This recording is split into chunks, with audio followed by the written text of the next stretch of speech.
Alright, so let's talk about the story. So the story for Iron Man 3. Yo, Iron Man's back, man. It's been too long. I mean, how many years? Almost one? That's way too long. I mean, Marvel's back. Iron Man's back. I'm back. Shane Black is back. Back in black. Let's get to the review. The story for Iron Man 3 follows, of course, Tony Stark, played by Robert Downey Jr. once again, and hopefully forever will be. Fingers crossed.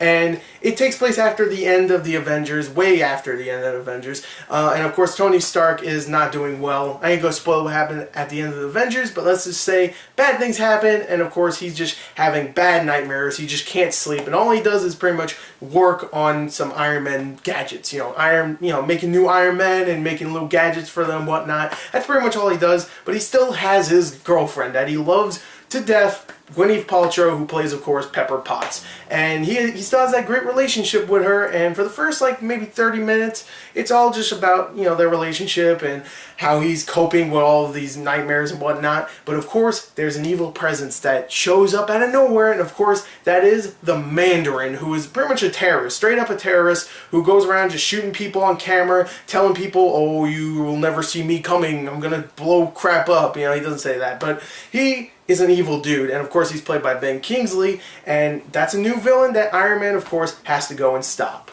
And that story description might be a little cliched, but I explained it the way I thought the story was going to be. I went in expecting that exact story. The Mandarin screwing stuff up, he's a terrorist, bad guy, and of course, Tony Stark has to go and stop him. That's all I thought the story was going to be. I thought there was going to be a little bit more extra here and there, maybe a side villain, but that's it.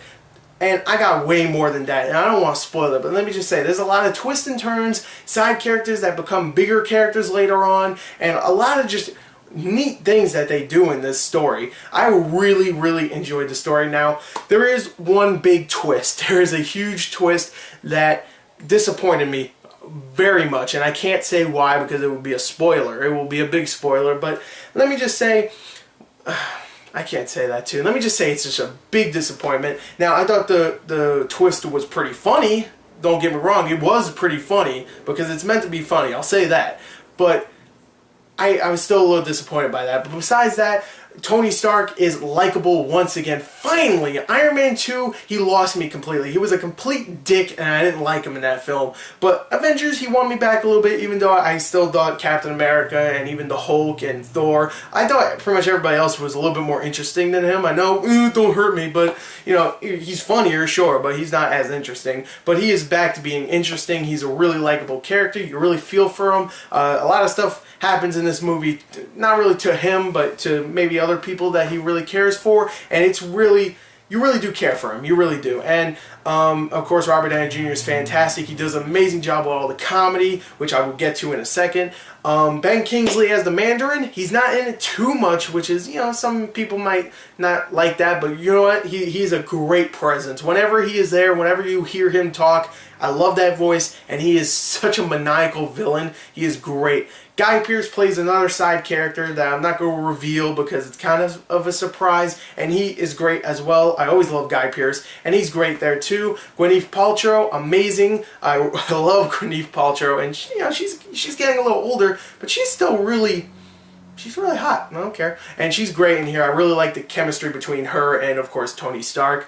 Not Guy Pearce, I already talked about him. Don Cheadle, who plays Rhodey Rhodes, War Machine, or in this movie, the Iron Patriot, is great as well. I think he becomes more Rhodey Rhodes than he was in Iron Man 2, because, of course, they had to switch Terrence Howard with Don Cheadle.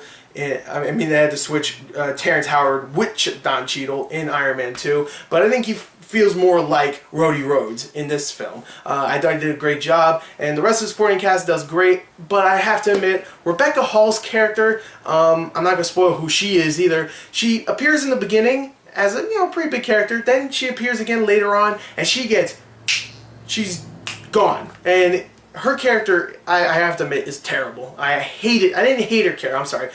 I hated that they got rid of her. Because I kind of liked her character. I like her as an actress. I think she's great. But they got rid of her character. Just snap. And she's gone. Well, Rebecca Hall's character was a complete waste. She should just not have been in that film at all. Even though she was good, gone like that. Love snap my fingers. And the story, while really damn good all the way through. The twist, the main twist, all the other small twists were really good, but the main one was underwhelming. It really was. Even though it was funny, I was just like, oh, really? Oh. So, oh. But, yeah, I still really like the storytelling and the acting. The acting's fantastic. But I also really, really loved the writing. The writing is so funny in this film. When it gets to all the, dramatic-ish parts, I mean, the trailer shows it being more of a dramatic movie. It really isn't. It's not like The Dark Knight at all. It's very silly almost all the way throughout. And even when it gets to the dramatic moments, they spruce in some jokes here and there. And it is great. The writing's so funny. I don't think I ever went or even chuckled. I laughed throughout this entire film. It is extremely funny. It's very Shane Blackish. If you ever watch Kiss Kiss Bang Bang or Lethal Weapon, he does a great job with the witty dialogue, and it's here. And what a perfect movie for him to do it with. Tony Stark, one of the most witty, sarcastic douchebags in Marvel history, and douchebag in a good way. And he's really likable in this film. I mean, he's really likable. The writing is really good in this film, and it makes Tony Stark way more likable, like I said earlier. It's very funny. It's very fast-paced. It's a little over 2 hours long, but it goes by like just in a heartbeat. It's so much fun, and oh my god, the special effects are incredible in this film. There's a scene at the end where there's a bunch of Iron Men that just pop up, and it's so seamless, and they're just going around blowing shit up, and it's so fun. All the different designs, they all don't look the same. They all have their own special thing about them. Just watching that scene and the airplane scene, which you probably saw in the trailers, and the other small little action scenes here and there, it is an amazing looking film. Well edited, they use that budget efficiently. The acting is fantastic. The story is really good, even though that twist, and the action, while not too much of it, to be honest, I like when Marvel doesn't do that, because it gives us more of the characters that we love. Like in the Avengers, not too much action, but when it got to it, it was awesome, and when the characters were on screen, you really loved those characters. Captain America, Thor, even Incredible Hulk did it, and I really enjoy that about Iron Man 3 as well. You really like these characters, you want to see them prevail, and the acting, and the action when it gets to it, it is fantastic. The ending is so awesome. It's like 10 minutes of just a bunch of Iron Men with different abilities going at it, and it's so entertaining. So Iron Man 3, even though I did have some problems with it, it's not the best of the series. I still think Avengers, of course, and I'm talking about Marvel movies in general. It's not the best Marvel movie.